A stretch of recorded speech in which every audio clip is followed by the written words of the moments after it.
Buenos días a todos y a todas los que os habéis conectado. Muchas gracias por acudir a esta convocatoria. Espero que estéis todos y todas bien. Bueno, seguimos viendo cifras disparadas de contagios y de presión hospitalaria como consecuencia del coronavirus. A estas alturas, lógicamente, ya sabemos que uno de los instrumentos clave para abordar la pandemia pasa por cumplir los planes de vacunación. Es un instrumento fundamental. Yo creo que ahí han sido claras las autoridades sanitarias a todos los niveles. Por tanto, es importante que se garantice un reparto simétrico de la vacuna a todo el mundo, en todos los lugares. Sin embargo, estos días hemos estado asistiendo con perplejidad a este sainete de AstraZeneca y la Comisión Europea, algo que consideramos profundamente inquietante porque creemos que lo fundamental no se está resolviendo. Lo fundamental es que hay ahora mismo en riesgo la vida de muchísimas personas y creemos que eso debe ser absolutamente prioritario. Hemos visto unos días de mucha tensión, una semana pasada de muchísima tensión, en los que ha entrado en agenda el fondo y la forma de un acuerdo en el que se constata que las farmacéuticas funcionan especulando con elementos de primera necesidad. De hecho, todo indica que podrían haber estado vendiendo las vacunas asignadas al contrato cerrado con la Comisión Europea a países como Israel por el doble de precio, según lo que hemos visto en algunas publicaciones. Anoche mismo, la presidenta de la Comisión Europea intentó resolver esta tensión reuniéndose con los directivos de AstraZeneca y cerrando esta crisis. Nosotras, desde luego, interpretamos que en falso. Finalmente, durante el primer trimestre de este año, parece ser que vamos a recibir 40 millones de vacunas, que supone la mitad de lo pactado inicialmente, de lo acordado, de lo contratado inicialmente, que eran 80 millones. Este incumplimiento de contrato le va a salir gratis a AstraZeneca, que además se reúne de tú a tú con la presidenta de la Comisión Europea, revelando una de nuestras principales debilidades. A pesar de que la UE invierte sus recursos, lo que creemos es que no existe ningún tipo de control público sobre un sector estratégico que es fundamental, que es muy importante, que es la industria farmacológica. Ayer, precisamente, esta mañana leíamos la entrevista, lo apuntaba, lo señalaba el vicepresidente Iglesias en una entrevista. Evidentemente, nacionalizar estas empresas debería ser una posibilidad, al menos, si es la única fórmula para asegurar el derecho a la salud. En todo el proceso de producción de las vacunas hay fuertes inversiones públicas, esto se ha constatado ya, precisamente como esas empresas están en manos de unos pocos, hemos terminado pagando 4 veces por la vacuna, por la investigación, como sabéis, por la extensión de la capacidad de producción, por los riesgos derivados, que los vamos a asumir prácticamente desde los poderes públicos, y por el precio final de venta, sin ningún tipo de retorno social, además, sin ningún tipo de retorno a cambio. Por eso, en este proceso creemos que es inaceptable el papel que han jugado las farmacéuticas atentando contra el interés general, pero también el papel que ha tenido la Comisión Europea por permitir acuerdos y contratos de este tipo. Y yo quiero señalar 2 cuestiones que, a nuestro juicio, son bastante importantes y bastante inquietantes al mismo tiempo. En primer lugar, porque son contratos opacos. Y yo quiero recordar que hasta los ayuntamientos más pequeños están obligados y sometidos a obligatoriedad de publicidad y transparencia, entre otras cosas, por mandato de las propias directivas europeas. La verdad es que llama muchísimo la atención que semejante contrato no tenga ninguna trazabilidad de control del dinero público y de garantías de cumplimiento. Llama la atención esta asimetría, esta exigencia hacia determinadas administraciones y la laxitud con que la propia Comisión Europea se aplica la norma y permite que haya contratos blindados de esta naturaleza y de esta cuantía. Y luego, por otra parte, lo que nos llama mucho la atención con este tipo de contratos es que en ningún caso defienden el interés general. A diferencia de Estados Unidos, hemos visto un ejemplo que sí que ha mantenido algunos derechos de la propiedad sobre la vacuna de Moderna. Aquí la Comisión Europea ha firmado un contrato que permite a las empresas mantener el control total de las patentes. Podría haber exigido a la industria farmacéutica, por ejemplo, que compartiera la tecnología a cambio de financiación pública. Esto no se ha dado. En el fondo, lo que revela esta situación o esta tensión es que es un contrato que se ha pensado para garantizar el interés de las multinacionales, para preservar su patente frente al interés general, en un momento extraordinario y de excepción que nosotros pensamos que requeriría de la intervención clara y firme de los poderes públicos.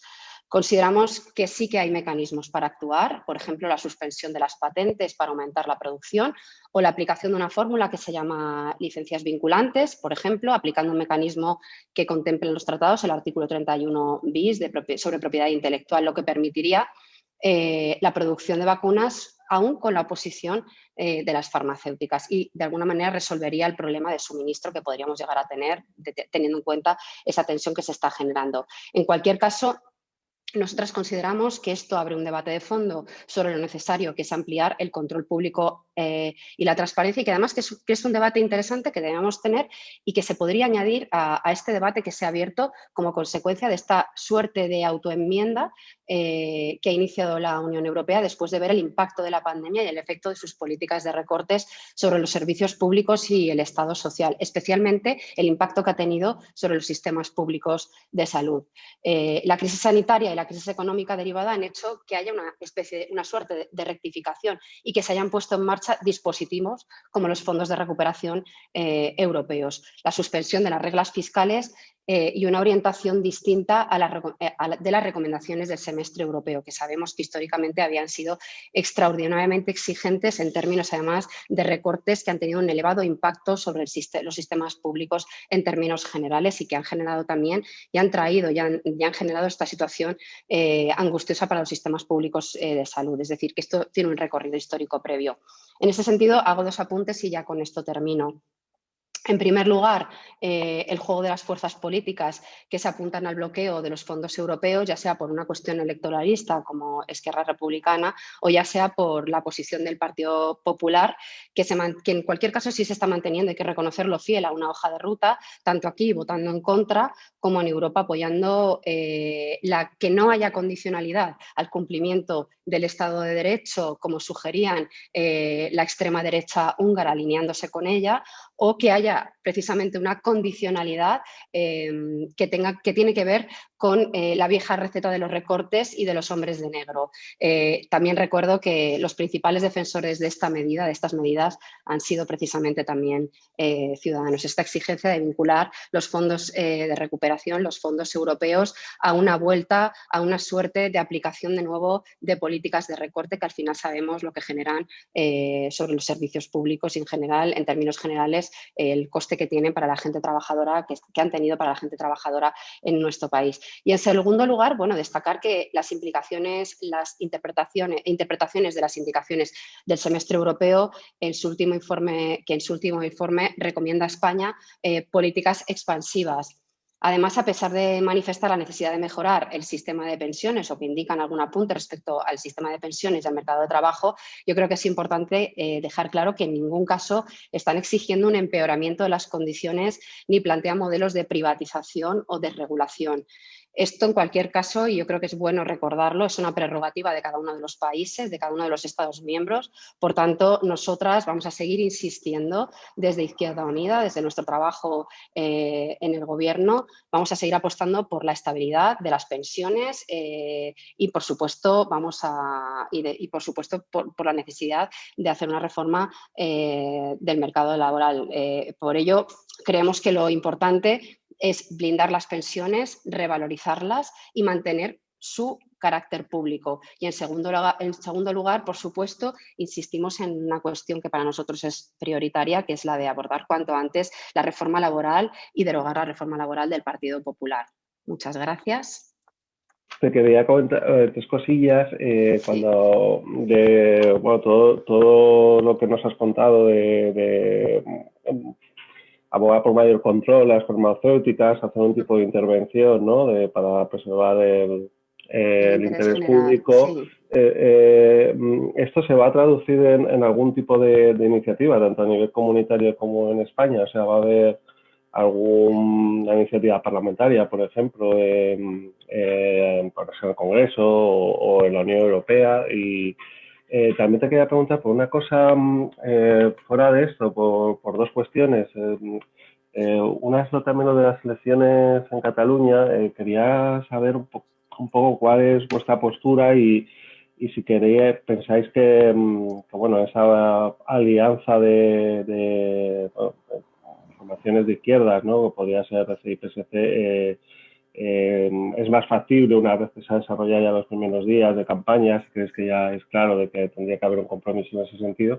Y luego es por una cuestión también interna vuestra. Bueno, tenéis la Asamblea Federal prevista a finales de marzo y no sé si la crisis del COVID os va a permitir realizarla Y bueno, hay una candidatura alternativa que ha pedido un aplazamiento y no sé si eso va a ser así o se mantiene la fecha como estaba previsto.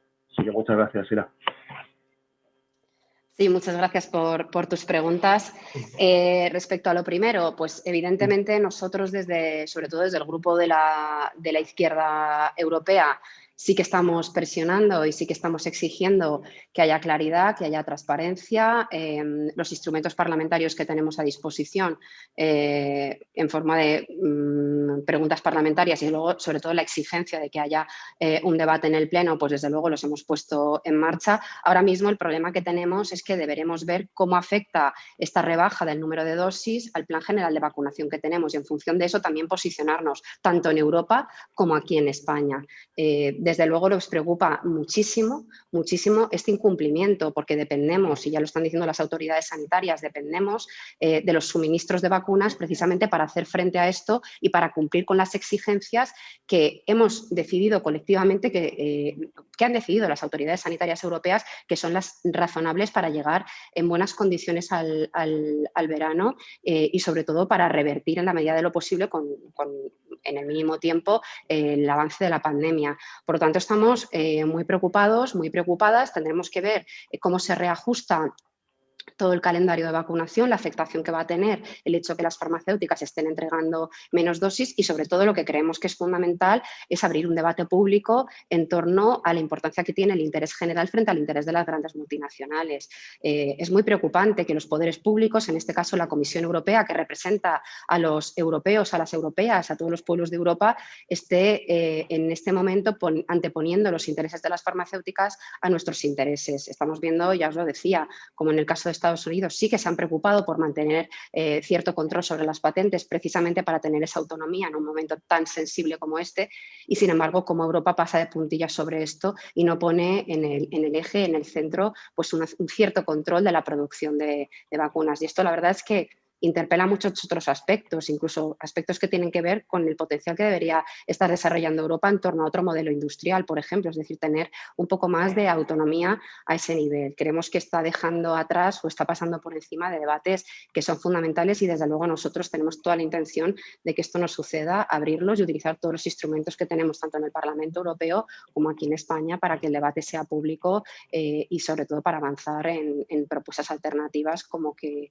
haya más presencia de pública o haya incluso o acabar incluso con el modelo de patentes que nos parece desde Izquierda Unida, desde luego no lo compartimos en absoluto. Con respecto a Cataluña, bueno, pues ¿cuál es la posición que tenemos? Evidentemente, nosotros destacar la importancia que tiene en Comú Podem, nuestros compañeros y compañeras, la importancia que tiene que haya una buena presencia de la izquierda que se pelea por poner por delante los intereses de la gente. Creemos que hay una oportunidad grande de hacer un buen trabajo en Cataluña. Creemos que ya a nivel de Estado estamos demostrando que la presencia de Unidas Podemos es lo que está garantizando de alguna manera esta presencia, este lanzamiento, esta garantía de escudo social y creemos que de la misma manera debe y puede operar en Comú Podem en Cataluña. Por lo tanto, nosotros lo que deseamos y por lo que estamos trabajando durante la campaña es por sacar los mejores resultados posibles, porque creo que esa es la única garantía que hay de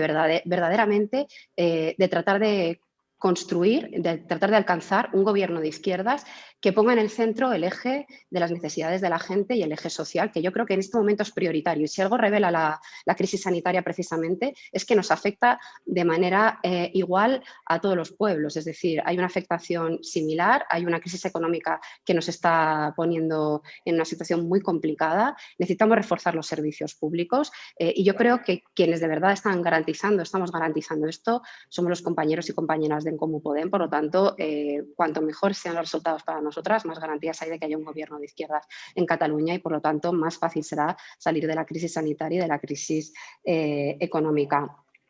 Con respecto a la cuestión de EU, a la cuestión interna, bueno, es de verdad que hay una solicitud de aplazamiento de la Asamblea, pero bueno, también es cierto que la Asamblea de Izquierda Unida ya se ha retrasado en dos ocasiones, precisamente por una cuestión de responsabilidad y de tratar de encajar los plazos orgánicos de Izquierda Unida con la pandemia, poniendo por delante en todo momento, por supuesto, los criterios de salud. En ese sentido, sí que hemos podido, gracias a estos aplazamientos, ir dotándonos de un método alternativo que garantice y que garantizara la participación a través de los canales telemáticos, en la medida de lo posible, en algunos momentos, si se ha podido, con pequeñas expresiones presenciales, guardando todas las medidas de seguridad.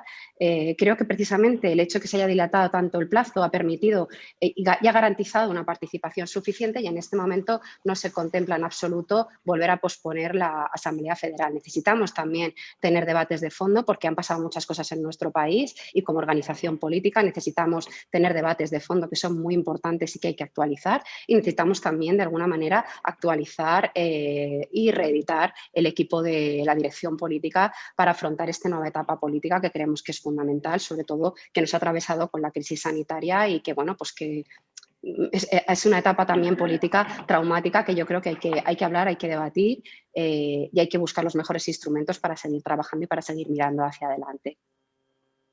Perfecto, muchas gracias.